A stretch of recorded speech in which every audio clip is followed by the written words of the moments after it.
Ejina chanya natoko bachikoso. Ntua kolete amangana ali gosaba na inchi mwa kolete mugasegeta amangana ali ya CIDP ali ya public participation. Timate kurwa nsemo yago. Palibe sogeti. Mero beliki kwa rocho bwatu muchando monene. Na ine ekire budget ya sogeti. Do you consider ama factor amangana yuwa nyatoko bagote?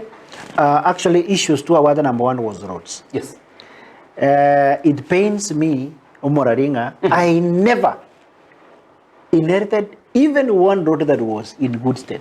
In tuning at the that is why there is no road that is complete. We can already disconnect. I'm at all. Yes, there may be a calavat. So that is the unfortunate state I found myself. And I've always been pleading now and one that give me time so that I can fix the mess. The mess cannot be fixed in one day. Yes. It needs time. Because that is something that can be done gradually.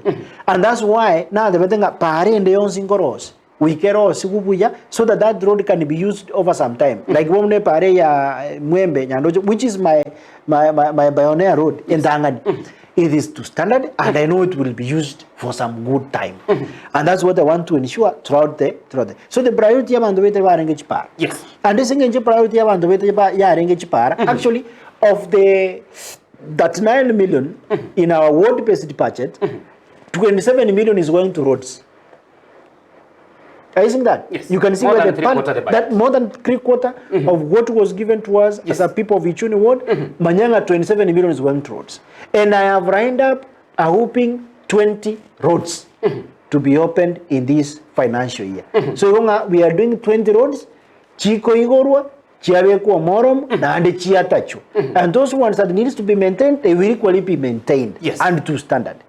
And then, if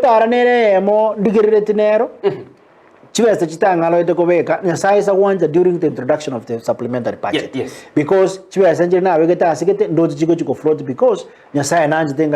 a private donor about 2 million. So I'm planning reassign or reappropriate commission. That is the road of the major roads in the budget for this. But during the supplementary, so that but these other roads, 20 roads, my people in the budget, Mheshimiwa, you inherited a ward, a part of the Mchandori Keroka. No one they could accept because surely piped piped Kerokana Magusana Rengoro.